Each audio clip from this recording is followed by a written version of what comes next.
Na aula passada, o que a gente colocou para vocês? A gente colocou é,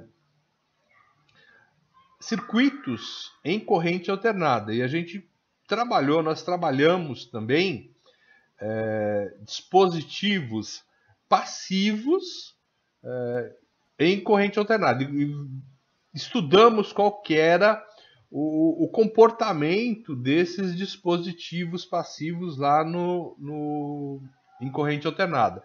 Então a gente viu, além do resistor, que tem um comportamento tanto em corrente alternada quanto em corrente contínua, ele tinha um comportamento idêntico. Né?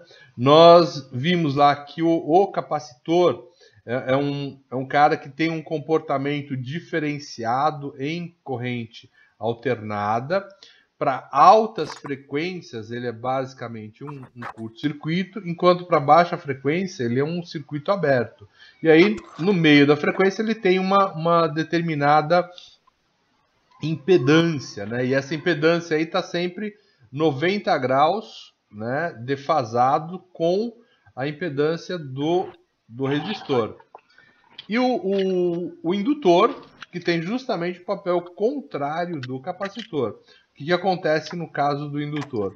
Ele é um curto-circuito em baixas frequências e em altas frequências ele se comporta como um circuito aberto. Tá bom? Então a gente viu aí esse parâmetro aí e a gente montou um circuito com voltímetros e amperímetros e a gente chaveou ele de forma a ver o que acontecia aí a nível de corrente e tensão. Então, o que acontece? Então, a gente viu o que acontecia com esses caras. E a gente fez o quê? A gente observou eles a nível de multímetros, né? Voltímetros, amperímetros. Então, nós usamos essa técnica. Usamos algumas chaves ali para a gente trabalhar. E hoje a gente vai fazer uma coisa semelhante, vamos supor assim, né? Mas utilizando ali o nosso simulador. Então vai ser um estudo de funcionamento de filtros, né? Porque como ele tem cada componente desse, principalmente o capacitor e o indutor, ele tem um comportamento diferenciado em cada frequência, eu vou ter também uma resposta à frequência diferenciada. Isso vai fazer com que haja a ocorrência de filtros, né, em que eu possa selecionar determinadas frequências e eliminar outras frequências, tá bom? Então a gente vai fazer um estudo desse e a gente vai depois fazer algumas simulações aí para esse nível. Só mudando um pouquinho aí, coloca no chat para mim o que o professor João Bosco está dando para vocês. Apesar de eu achar que ele já me passou, né? Mas coloca lá para mim o que o João Bosco está colocando para vocês, tá bom? Então, olha só, o que a gente vai trabalhar então hoje? A gente vai trabalhar o que a gente chama de resposta em frequência, tá? Resposta em frequência. Então, aqui vamos colocar o nosso marca-texto. O pessoal tá animado hoje com com os microfones, né? Mas ele deu Kirchhoff antes, exatamente. Modal, tá bom, beleza. Tá ótimo então. Bom, então a ideia é essa, né? Nós vamos fazer. O que acontece num circuito que a gente vai variando a frequência nele? Essa que é a ideia aí pra gente, tá? E esse Kirchhoff e o Nodal aí, ele deu tudo em corrente contínua, né? Tá ok. Bom, então olha só, esse aqui é até slide repetido lá, só para a gente lembrar. Quando a gente tem um resistor em corrente alternada, ele funciona realmente como se fosse um resistor em corrente contínua. Não tem mudança nenhuma, eu não tenho variação de fase, eu não tenho, minha frequência está ali bonitinha, tá bom? E sempre vai funcionar aqui a lei de Ohm a qualquer instante. Então, se você pegar determinado instante aqui, a lei de Ohm está funcionando, tá bom? Então, de um resistor, ele é muito tranquilinho, muito facinho de trabalhar. Ele funciona como se fosse um circuito corrente contínua mesmo. tá? E tá lá, ó, mudou a frequência, né? Então tem lá um resistor de 22 ohms e a frequência dele mantém-se constante, né? Mantém-se constante, tá aqui, ó, mantém-se constante, seja lá qual for a frequência que a gente está trabalhando. Isso é verdade aqui para o que a gente chama de baixas frequências. Até chegar quando chega em frequências que a gente chama de UHF, então UHF, aqui de cabeça eu não lembro mais a partir de qual valor que é, mas o UHF é ultra. Isso aí não era de antena, professor? Isso, exatamente. High frequency, tá?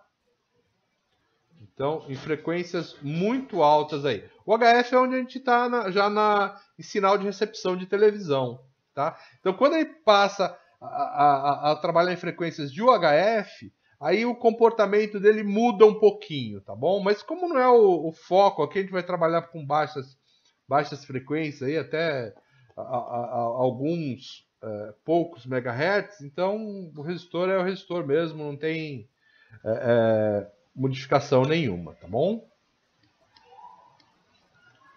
Aliás, em frequências muito altas, todo mundo aqui acaba tendo problemas, viu? Bom, o indutor. Então, o que é o indutor? O indutor, basicamente, é um fio que a gente enrola, né? Então, o fio que a gente enrola é o mais conhecido aí como bobina, né? Então, ele vai apresentar o que a gente chama de reatância indutiva. O que é a reatância? É justamente a oposição de passagem de corrente elétrica, tá? Então, a reatância indutiva a reatância é a oposição de passagem de corrente alternada, né, pelo dispositivo, tá bom? E essa indutância XL aí, eu vou calcular ela com essa formulinha aqui. Ela vai valer 2πfL, ou ômega L. O que é o ômega? O ômega, então, é o 2πf. O que é o F aí? O F é a nossa frequência que a gente está trabalhando. Então, a gente está trabalhando ali 60 Hz, então eu vou usar 60 Hz. Ah, é 1 kHz, então eu vou trabalhar 1 kHz. 1 MHz, então eu vou usar 1 MHz. Então, ele vai mudando aí, tá bom? E o que é a indutância? É o valor do indutor em Henry. Tá? Em Henry. Professor. Oi. Então, 2πr, F é a mesma coisa de ômega. Isso, 2πf é igual ao ômega. Isso. Né? Por comparação ali, se você pegar as duas formuletas, né? Como as duas são iguais a XL, você igualar ela, aí você pode eliminar o L, né? Tira o L, que os dois lados tem L, aí você vai ver que o ômega vai ser 2πf. Como é que é? Então, do lado esquerdo aqui é XL. Do lado direito é XL. Isso quer dizer, então, que 2πfL é igual a ômega L. Tudo bem? Agora, o que acontece aqui? Se eu olhar aqui, eu posso passar, por exemplo, o L dividindo para cá, não posso? Se eu passar o L dividindo com L, ó, eu mato ele. Resumo da ópera. 2πf é igual a ômega. Esse ômega aqui, a unidade é radianos por segundo. É o que a gente chama de frequência angular. Né? Frequência angular. Ok? Ok. Tranquilidade, então. Vamos lá. Então, isso vai valer. Ó. Então, aqui está, né, tá mostrando o que acontece aí. Se eu estou um indutor aqui de 20 miliohms, o que acontece? Aqui no começo, então logo aqui no zero, ó, quando a minha frequência aqui está em zero, o que acontece? 2πf, 0, L. Ó, qualquer número multiplicado por zero é zero. Então eu estou no zero aqui. Ó. Então quando a frequência é zero, ele é um curto-circuito. Qualquer indutor é um curto-circuito. Aí você vai aumentando a frequência. O que acontece? O F deixa de ser 0 e passa a... Opa, você não está anotando não, né? Hein, Daniel? É isso aí que você queria? Dá um print screen na tela aí. Beleza. Porque esses slides aqui, então, inclusive, eles são meio cópia da aula passada, tá? Então, vocês têm. Bom, voltando aí. Então, o que acontece? Quando eu pego aqui, né, então, o valor do XL é 2πfL. Então, quando o L é 0, então, essa multiplicação toda aqui sempre vai dar 0, né? Qualquer número multiplicado por 0 dá 0.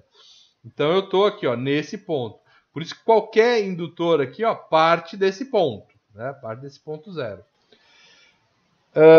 Conforme a frequência vai aumentando, então, por exemplo, aqui, o que é esse 5 aqui? É o F, né? É o F.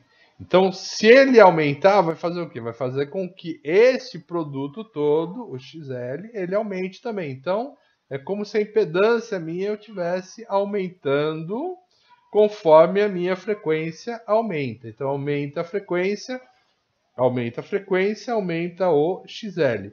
Se o indutor tem um valor maior, né? Então a inclinação dele, o aumento dele vai ser maior também. Então por isso que eu tenho 2, 3 retas aí, tá bom? Porque esse depende do Lzinho. Então o L também é uma constante, mas ele vai dar a inclinação aí dessa reta, ok?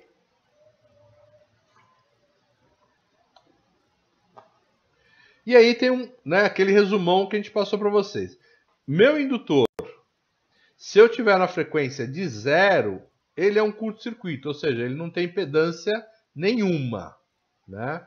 Então, meu indutor, se ele tiver numa frequência 0, próxima de 0, a impedância dele, a reatância dele é muito baixa, ele é próximo de um curto-circuito. Se eu tiver em frequência mais alta, né, ele tem a nossa impedância infinita, né? Então ele vai aumentando aí. Então muito, muito alta, o que ele faz? Ele funciona aí como se fosse um circuito aberto, ou seja, como se tivesse uma impedância infinita, né, Pablo? Agora que você sabe, olha lá, ó, esse é um exemplo de impedância infinita, uma chave aberta, ou muito próxima de, né?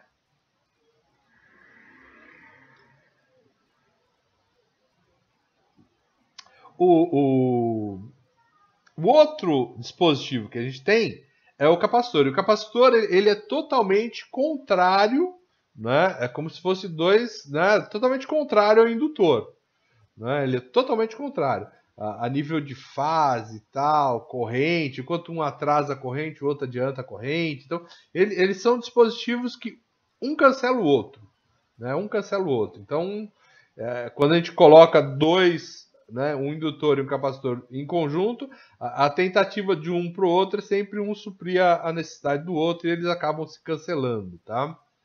E ele também apresenta uma reatância, no caso XC, que depende da frequência. Só que a formuleta é outra. Ao invés de ser 2πfc, ele é 1 dividido por 2πfc, né? 1 sobre alguma coisa é o que a gente chama de inverso, né? Então você vê que ele é totalmente, a formuleta dele é o inverso do indutor, né? Então os comportamentos deles também são invertidos.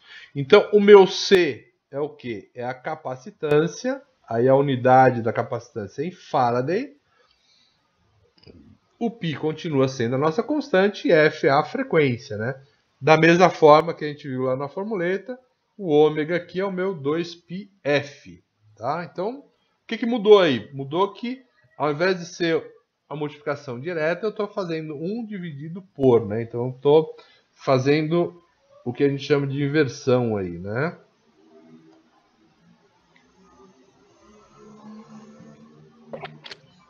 E aí o comportamento dele é totalmente, o comportamento do capacitor é totalmente não linear aí em função da frequência.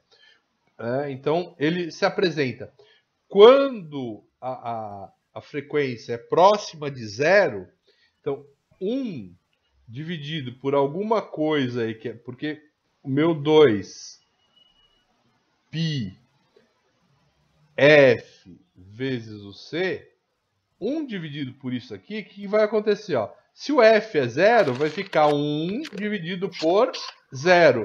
Isso aqui, ó, vai tender, né, a infinito. Tá bom? É outro. O pessoal hoje está animado para ver microfone, tá todo mundo querendo falar. Então, na frequência zero, o nosso capacitor ele se comporta como sendo um impedância infinita, né? Como sendo um circuito aberto. Por isso você tende aqui, ó, ele vai subindo aqui, ó, a tendência dele é bater lá em cima no infinito, tá bom? Quanto mais próximo de zero, mais próximo do infinito ele vai ficar. E de outro lado, a maneira que este valor de f vai ficando muito grande, então 1 dividido por um valor muito grande vai fazer com que essa curva aqui, ó, ela vai tendendo a zero, né? Então ela tem uma faixa aqui que ela vai tender a zero. Então, em frequências muito altas, né? O meu capacitor ele se comporta, né, como um circuito fechado, né? Então, se fizer o mesmo esquema, 1 dividido por infinito, né? Então, quanto dá 1 dividido por infinito? Ele tende a zero, tá bom? Até aqui foi repeteco, né? Praticamente a mesma coisa, tranquilo?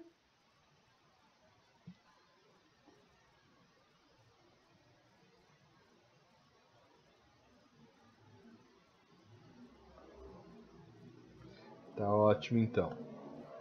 Então, aqui é a mesma coisa, né? Então, resuminho lá, né? Meu capacitor, se a frequência for alta, ó, é um circuito. Se a frequência for nula, perdão, a frequência ele se comporta como uma chave aberta.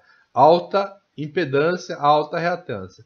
Em frequência muito alta, ele se comporta como um circuito fechado. Então, a reatância capacitiva ela é muito pequena. Então, é a mesma, né, o mesmo resuminho de lá. Do indutor, o que aconteceu aqui? As chaves aí trocaram de lugar, né? Para frequência zero e para frequência muito alta, as chaves trocam de lugar.